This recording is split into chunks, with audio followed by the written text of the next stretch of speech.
The Deputy Prime Minister. Mr Speaker, just a few moments ago I informed my Nationals colleagues that I intend to retire from federal parliament at the next election. I'll stand down as Leader of the Nationals and Deputy Prime Minister at a convenient time for the government, probably within the next few days. The Nationals will be meeting this evening to choose a new leadership. It's been a great pleasure and privilege to be a member of the federal parliament. Next month will be 26 years since I was first elected to the parliament and 40 years since I was first elected to public office as a member of the Kingaroy Shire Council. In my early years, I was always talked about as the youngest National President of Rural Youth, the youngest councillor, the youngest mayor, but now that I'm numbered amongst the oldest, I think it's time to go. I'm grateful to the people of Wide Bay who have, through 5 redistributions, elected me 9 times to the House of Representatives. While my electorate still has many troubles, a lot has been achieved over that time. Huge improvements in the road network, and we've been able to help with some really significant projects in the area, like the construction of the Brolga Theatre, the Aquatic Centre in Gympie. But for me, always the greatest pleasure has been coming from being able to help somebody with a little problem, a problem with their pension or the need to provide some kind of assistance to find their way around the government bureaucracy, etc. Those have always, as a Member of Parliament, given me the greatest pleasure. I can recall that for a while I was the member for Queensland's oldest town, Gayndah, which is now in the electorate of the Honourable Member for Flynn. And I was able to get some federal funding for a school building for St Joseph's School in Gayndah. The diocese had been threatening to close the school down. It was in financial difficulties and only a relatively small student numbers, but we were able to build them a new classroom. And it was the first new building at that school since 1942. And that, I think, is the sort of special memories that people have from a period as a representative. It's been particularly an honour to be leader of the Nationals over the last 8 years. When I became leader in 2007, nobody wanted the job, including me. I'm pleased to say that now things are different and everyone wants the job. And I'm particularly proud and pleased that whoever is elected as my successor and whoever becomes the new deputy leader, if there's to be a new deputy leader, that I will be proud to serve under any of them. What I guess my objective was when I became leader, a somewhat reluctant leader, was to rebuild a party that was at that stage at a pretty low ebb. We had lost the 2007 election, everybody was pretty dispirited, our numbers had declined, and indeed the media was saying yet again that the Nationals were finished. Never. Of course, we're used to that. They've been saying that for over 80 years now, and we seem to have managed to survive most of our critics.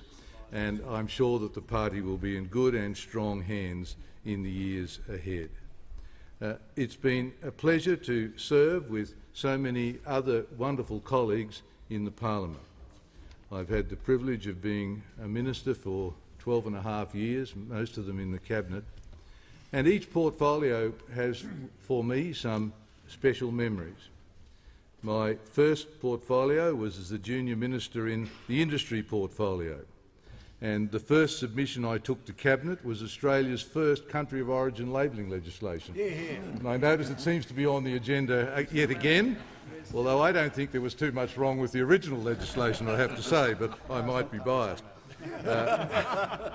When I then also was involved in the rebuilding of the Customs Service, which didn't have a very high public esteem at the time, and Amanda Vanstone followed me, and she really put some verve into the revitalisation of the Customs Service.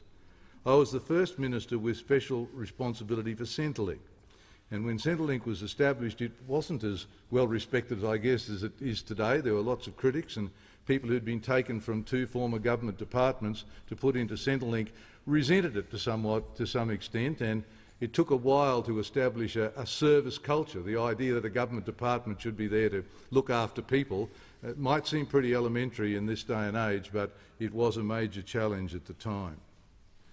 I had 6 years as Minister for Agriculture, and I have to say that was a portfolio I never wanted. Now, I had been in farm industry politics before I came into the parliament, and I knew how farmers treated their agriculture ministers, particularly when they were nationals. They expected all sorts of things from us that were simply undeliverable. And somebody has said to me it's a bit akin to the Labor Party members who have to be industrial relations ministers. You just simply cannot achieve what your constituency expects of you. But it was a very eventful time. It was the era when we had the threat of the foot and mouth disease outbreaks in the UK, and the size of our quarantine service was doubled at that time, and it certainly became a very much more substantial operation. I was the minister during the establishment of the Exceptional Circumstances Drought Assistance, a very sad and really difficult time for so much of Australia. The whole of the country was essentially racked by drought at that time. And the assistance that was put in place was the most generous that governments had ever provided. And I think it helped a lot of farmers through a situation they could otherwise not have managed. But there are also adjustment packages, particularly in the sugar and the dairy industry. Again, caused quite some trouble, but I think have helped put those industries in a much better position. I was Trade Minister for a while. That was my least fulfilling portfolio, I have to say, and particularly by comparison with the great successes of the current Trade Minister, my achievements were very small. We were certainly, they were still trying to breathe oxygen into the Doha round at that stage, and it was really a wasted period. And I stand in awe of what Andrew Robb has achieved in his time as Trade Minister. It's truly a remarkable time in our history. But perhaps I've had two periods when I've been Transport Minister, and that's perhaps been the most exciting times, because we've been building a lot of roads, a lot of railway lines, a lot of infrastructure, and I'm very proud of what's been achieved in that regard. We will, by the end of this decade, for the first time, have a 4-lane highway between our 3 East Coast capitals, and surely a country of our economic capabilities, that is something that we should have achieved perhaps a long time ago. In my own area, I've had a particular interest in the Bruce Highway and the need to upgrade it. It was the most dangerous road in Australia on our national highway list. Indeed, at its worst, we were averaging 53 deaths on the Bruce Highway every year. And with the work that's been done by successive governments, and some of it's minor stuff like wide centre lines, etc., the death toll now is averaging just 17. Now that's far too many, but it does demonstrate that investments in capital infrastructure not only have an economic impact, they have a huge social benefit as well. And I'm sorry that I won't be here to see the end of the upgrade of the Bruce Highway. Just like there are many other projects that are underway. When you leave, there's a lot of unfinished business, and that's certainly true when you have a $50 billion infrastructure program. I'd particularly love to have been here for the landing of the first aircraft at Badgerys Creek Airport, but that would be another 20 years, well, not quite that long. It'll be 2025, and I'm sure I'm not going to be, I hope I'm still alive to see it land for the first time. But because that's a project that I've been very excited about and delighted to be a part of bringing it to fruition. Can I thank the many people that I've worked with in the coalition with the Liberal Party? Sometimes it's been a bit rugged, but usually we've got on exceptionally well together. And I acknowledge the leaders that I've had to work with and under, particularly John Howard, who was such a successful Prime Minister and led a very, very able and agile government. The Liberal leaders, Brendan Nelson, Tony Abbott and Malcolm Turnbull, I've admired them all and appreciated the privilege of working with them.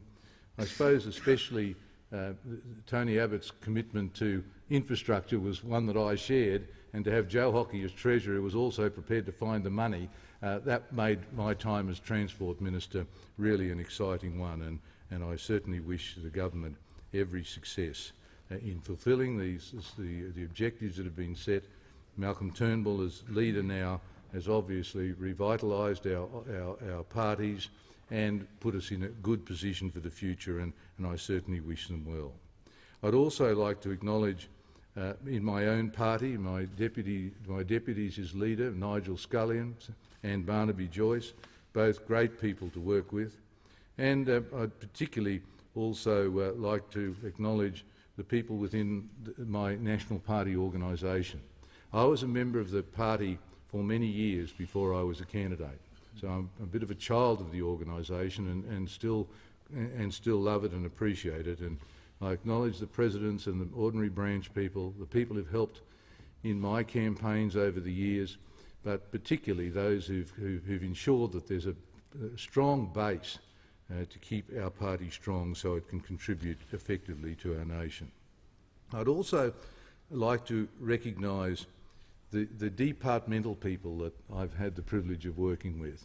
I'd like to particularly acknowledge Mike Taylor and Mike Murdoch, who've been departmental directors for the longest time while I've been their minister. Both were outstanding public servants, and Mike in particular, Mike Murdoch, who's the current director, served both sides of politics, and is an extraordinary individual with an incredible knowledge of what happens in the department and how it all works.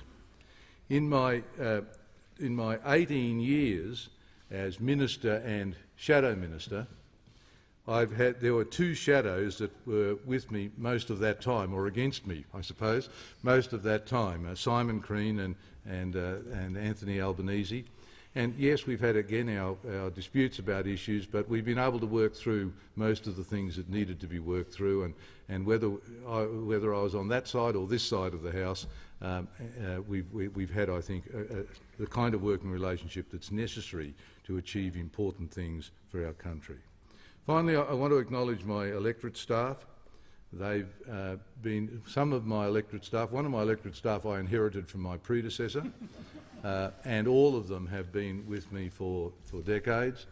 I have only had two chiefs of staff in all the time that I have been a minister, and for that matter a shadow minister, Cheryl Cartwright and David Withrow, and they've been wonderful leaders for my office and its organisation. All of those things have meant a great deal to me, to have these wonderful staff who help make our offices work and deliver the important things for our country. Finally, I want to acknowledge my family, and particularly my wife Lynn. We were married only a few months before I was elected to Parliament, and she had worked for my predecessor. So in reality she knew more about the job than I did when we came here. But we've been very much a team, and I could not have done it without her, and she's just been absolutely marvellous for me, and I love her dearly. I came from a small farming district. I went to a very small state school, and I've had the privilege now to become Deputy Prime Minister of our country. I wonder whether I'll be the last person with a limited education who comes from one of the poorest electorates in the country to become Deputy Prime Minister. I hope not, because I think we do need amongst the leadership of our country a breadth of experience and a breadth of skills. I want to thank the people of Australia for the opportunity that they've given me to serve in this regard. I'll take away many happy memories, and I hope that people may be kind enough to recognise that I've made something of a contribution towards public life in this country. It's been an honour for me and a privilege to work with everyone in this room. Thank you.